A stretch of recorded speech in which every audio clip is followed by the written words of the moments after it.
Thank you very much for the introduction. I want to thank the organizer for giving me the opportunity to deliver this talk. And in this talk, I will be talking about linear and algebraic structure of Anti-M Weierstrass sequences of functions, which is a joint work with my two advisors, Calderon Moreno and Prado Bazas. This talk will be divided into two different sections. We will start with some definitions, and then we will go on to focus our attention on the Anti-M Weierstrass sequences of functions. And the main thing is that we are gonna study how many sequences of such functions we are able to find. And our first problem is to precisely define what is the meaning of many when we refer to the existences of this function. And for this we have the concept of the theory of lineability. What is exactly lineability? On the one hand, we have some existences of results from the 60s by Gurari, a Russian mathematician, and it later exploded in the last 20-30 years with results from Aron, Giovanni Sepúlveda, Bernal González, Pérez García, and many others, with concepts such as lineability, spaceability, algebrability, and many other definitions. But we need to know what this actually is. On the one hand, we have the search of the existences of vector spaces. That means when we have a subset A from a vector space X and a cardinal kappa, which may be finite or infinite, we say that A is kappa lineable if we can find a vector space M inside of A with the zero element. And we have to add this zero element because the subset A may not be a vector space itself. So in order to have a fine behavior, we add the zero element. We will be speaking about maximal lineability if the subset A attains the maximum dimension of the vector space X. If in addition we can add some kind of topological structure, then we will be speaking about speciability of a subset A if we can find a closed infinite dimensional vector space, and we will be talking about dense lineable if the vector space F, which is infinite dimensional, is also dense in the vector space. But on the other hand, we can be focusing our attention in the existences of algebras. That is, we will say that if we have a vector space X which is contained in some linear algebra, we say that the subset A is kappa algebraic if we can find a kappa generated algebra B which is inside of our subset A with the zero element. And we will be speaking about strongly kappa algebrability if in addition this algebra B can be taken free. The problem is that when we speak about algebrability of strongly algebrability, the definition may be difficult to work with. So in some cases we have standard definition which is more or less a characterization. For this we need to have a commutative algebra. If we have a commutative algebra, the concept of kappa algebrability refers just to the existence of a polynomial in n variables with that constant term, such that when we evaluate this polynomial in the different elements from our subset C, then the polynomial is again in the algebra B. And we will say that it's strongly kappa algebraic if in addition the only zero element is the zero element. That is, the polynomial when we evaluate it in the different elements is not zero. Since we have this definition, it will be useful to find some kind of relation between the different concepts that we have. In general, this is something that is not possible because the concepts are quite difficult, but in some cases it's possible to find some kind of nice relation. And actually we have a relation between the concept of lineability and dense lineability. This first result is due to Aron García Pérez and Giovanni in 2009, and which was actually for Banach spaces, and was later improved by Bernal in 2015 for general separable topological vector spaces. So if we have a space X, which is a metrizable separable topological vector space, and a infinite cardinal kappa, what we are saying is that if the set A is kappa alignable and the set B is dense alignable, if we have two additional properties, the first one, which is that A plus B is contained in the set A, this is often referred as a definition of the set A being stronger than the set B, and they don't share any elements in common, that is, the intersection is the empty set, then it's possible to give away the density of the set B to the set A. That is, the set A is also kappa dense lineable. So in some cases, we can transfer the density of a subset B to the subset A. With these tools, we have all the elements that we need in order to study the anti-M Weierstrass sequences. And what is this actually? We are all familiar with the so-called Weierstrass theorem that guarantees the absolute and uniform convergence of sequences of functions.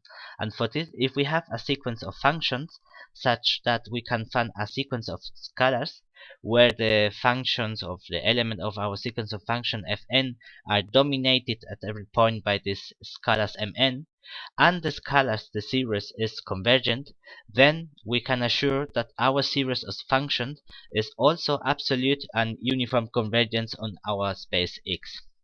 But it's also possible to find sequences of functions fn where we have uniform convergence of the series, but we don't have the hypothesis of the Weierstrass theorem. In fact, it's possible to find examples where this dominated property fails. And as that, we can introduce these examples where we have a sequence of function from the unit interval to R, which is given by this sequence of scalars with the sinus function over these intervals. It is clear that our series converges absolutely and uniformly on the unit interval, since, for example, we have that supports of this interval are disjoint, so it's trivial that we have absolutely convergence. But when we compute the infinity norm of the fn function, we obtain 1 over n, and we have that this series of 1 over n clearly diverges.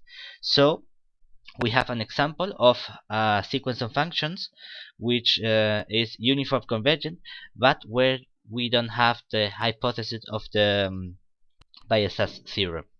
So it makes sense to introduce formally the family of these sequences that share this common property, and this will be called anti-M Weierstrass sequence of function, or shortly AMV. What are the sequences of function? There are sequences of function from a closed interval AB to R, which is continuous on each interval, and the series or associated series is absolutely and uniformly convergent on the interval, but the series of the uniform norm of the series of the function fn diverges.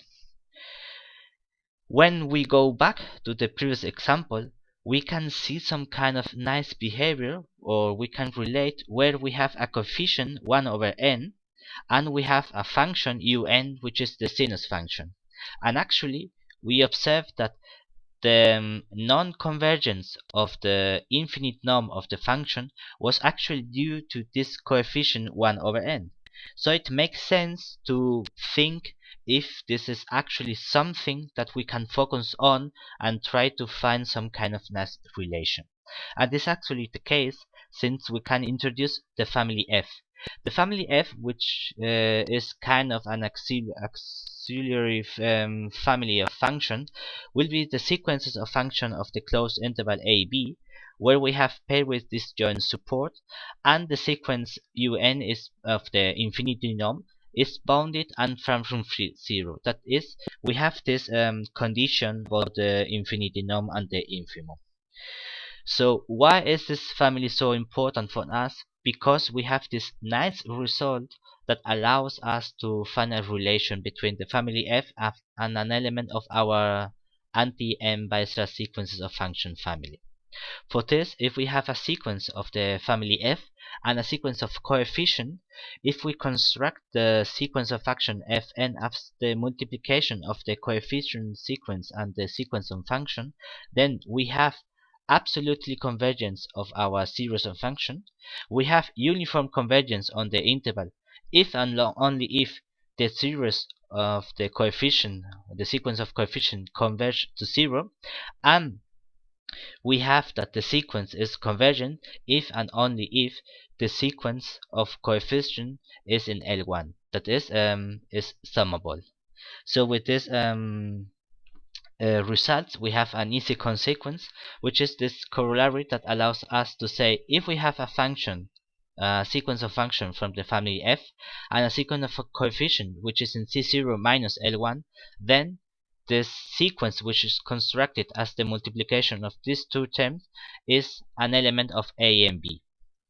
But we don't always need to find some kind of elements by constructing a sequence of function. We can also start from a normal continuous function f, and we make a partition, infinite partition of the interval ab, and thus we can construct a function un lambda f, where what we are doing is actually taking the function f, compressing it to this interval and extending it into 0 on the left and right side, and then repeating the same construction.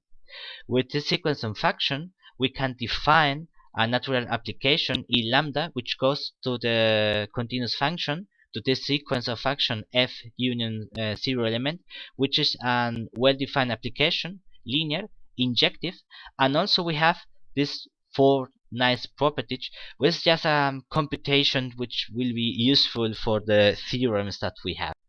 Once we have this construction, we can try to find the existence of linear structures.